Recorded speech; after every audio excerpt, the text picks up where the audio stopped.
Imagine this. Humanity's last survivors, just clinging on this desolate rock. And they're haunted. Not just by mysterious meteorite storms, but by secrets. Secrets their own leaders are keeping. Yeah, and what if the biggest secret, the most terrifying thing, wasn't an invasion from space, but something right under their feet, something in the ground itself? You're about to find out. Welcome to our deep dive. Today we're getting into Doctor Who Frontios. It's the novelization written by Christopher H. Bidmead, based on his own TV serial. And Bidmead, well, he leans into the hard sci-fi, the philosophical stuff. He really does. It makes for this incredibly chilling story about survival, yeah, but also about hidden truths. Definitely. So our mission today is to pull out the key insights, the really interesting bits from Bidmead's novelization.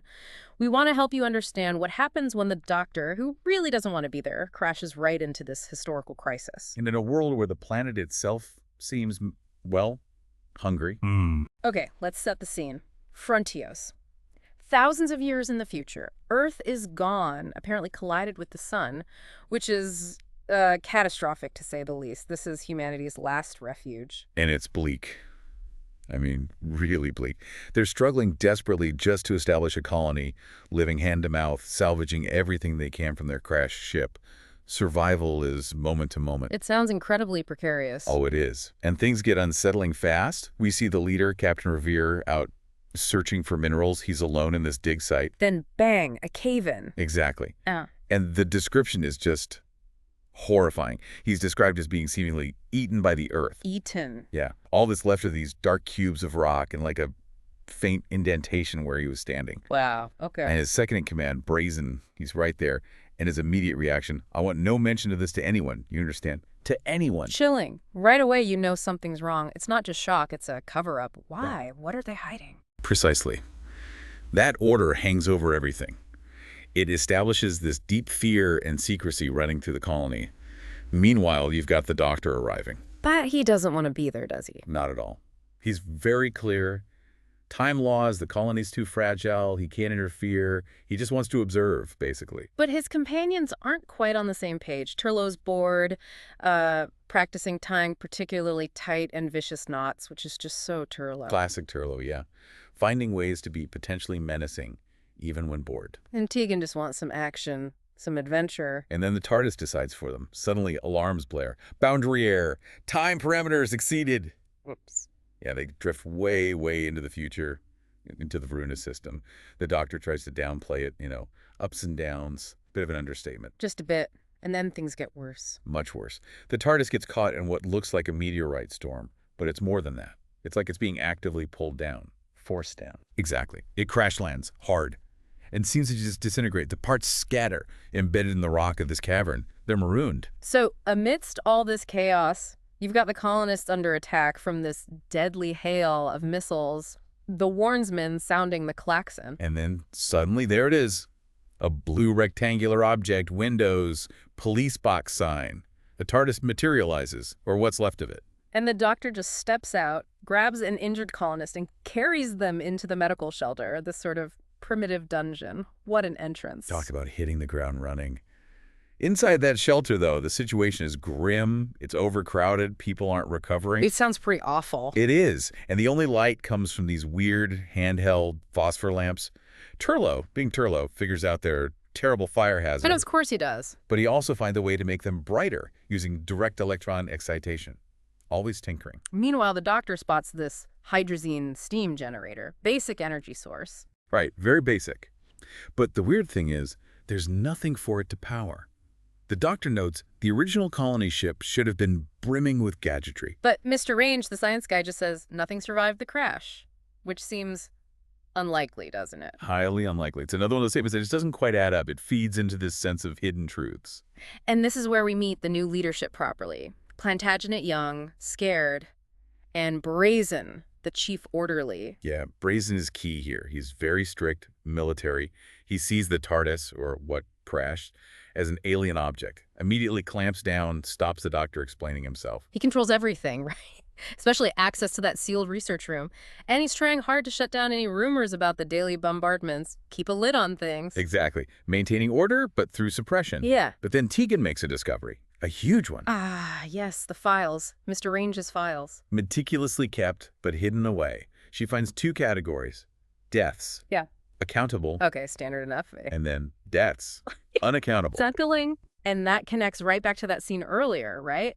The dying man trying to say something. Yes, he was trying to mouth a word. Sounded like ground or down. So these unaccountable deaths, something's happening from below ground. This is the secret Brazen is trying to keep. It has to be. It's the visible proof that the official story, these random meteorite storms, is wrong. Something else is killing people, and the leadership knows, or at least suspects. The dread just ramps up, doesn't it? Because they're already so desperate, just trying to survive day to day. Exactly. Scrabbling for resources, under constant bombardment, and then you realize your own leaders might be lying about why people are vanishing. It's masterful tension building by Bidmead. And then, almost ridiculously, the key to uncovering more comes from the doctor's hat stand. You couldn't make it up. Turlough's trying to get it back, kicks it in frustration. And then it emits a ball of light. Yep, just a flash. But Plantagenet sees it and immediately thinks it's some kind of weapon, a device capable of terrible destruction. So this completely accidental light show Is what convinces Plantagenet to finally grant the doctor access to that sealed research room.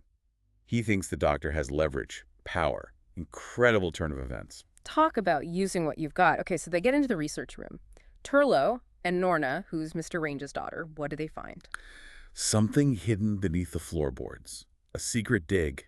Another one? Seems so. And there's a plaque, roughly carved, left by Captain Revere himself. It says, Level 2. No minerals of value detected as far as this point.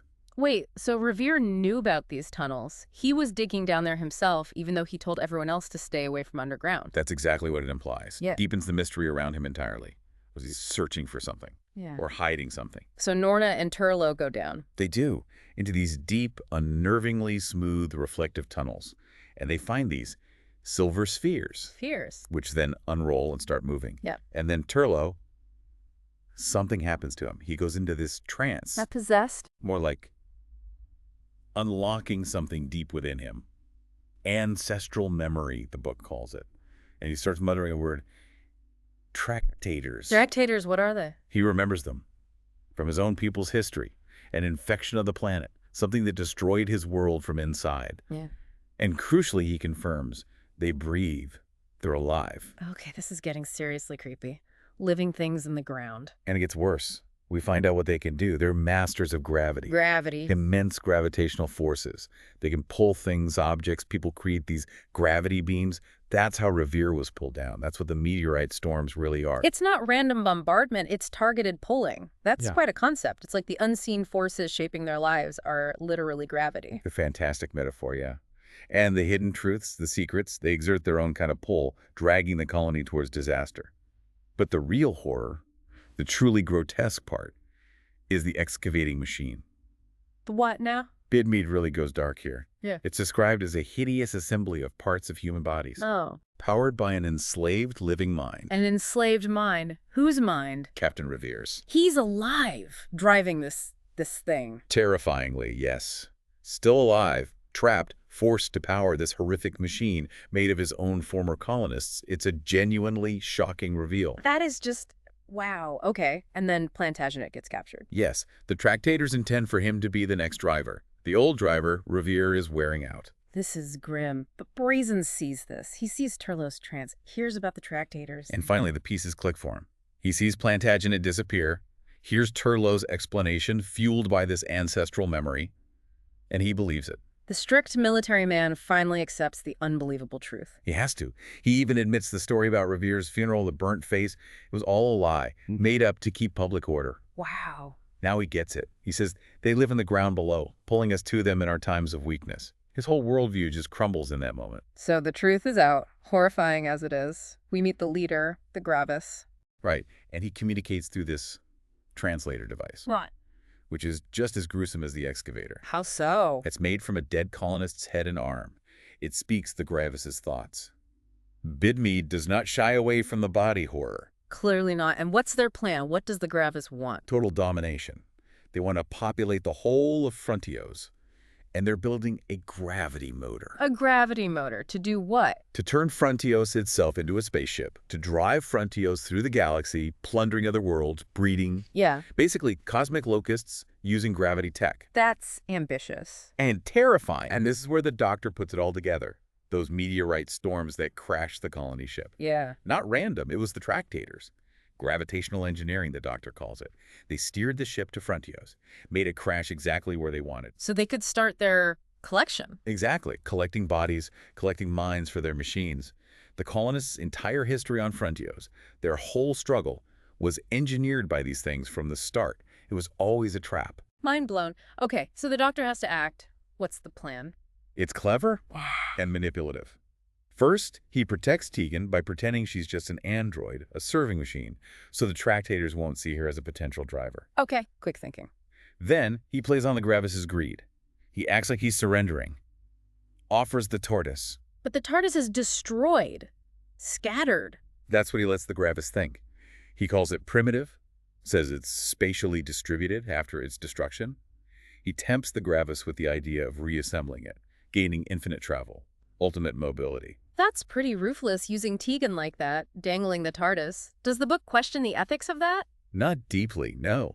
It's presented more as a desperate measure in a desperate situation. The Doctor's focusing on the outcome, saving everyone.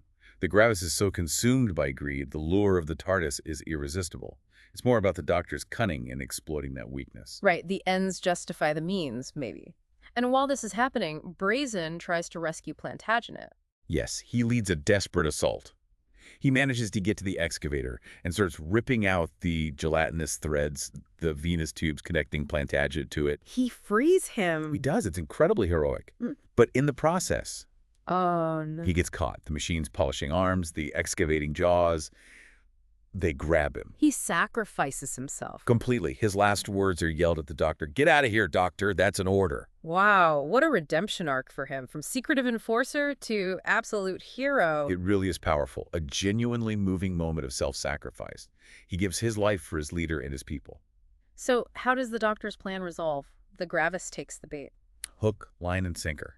Consumed by greed, the Gravis tries to use its gravity powers to pull the monumental mass of the TARDIS back together. And it works. It does. It inadvertently reassembles the TARDIS. Those fragments in the walls, they're TARDIS formellas. They start coalescing. Huh. The Gravis reassembles the Doctor's ship for him. Exactly. But the process, drawing all that dimensional energy together, causes the whole cavern to shake violently. The translator machine is destroyed. And the Gravis. The effort, combined with the TARDIS's inherent dimensional isolation, fully restoring, drains it completely. It's left as just a harmless, inert silver ball. Powerless, isolated. The Doctor's gamble worked perfectly. Brilliant. And the colony is finally safe. Yes. Frontios is transformed. It's peaceful now. We even see the Rets, those colonists who deserted, the retrogrades coming back from the dunes. Working together. Working alongside the others, under Plantagenet and Cockrell's new leadership. It feels like a real symbol of rebuilding, of coming together after the trauma. And Mr. Range. He's starting to sketch out plans for the long path back to knowledge, a move towards openness, learning, progress, finally. That's good to hear. But the Doctor doesn't stick around, does he? Never does he? Classic Doctor. Swift exit.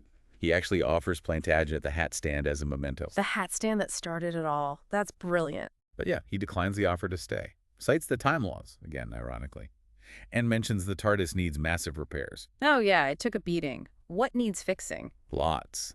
Stabilizers need realigning. The secondary drive system will have to be completely reprogrammed. Weeks of work on the architectural configuration. Sounds like a major overhaul is needed. So off they go.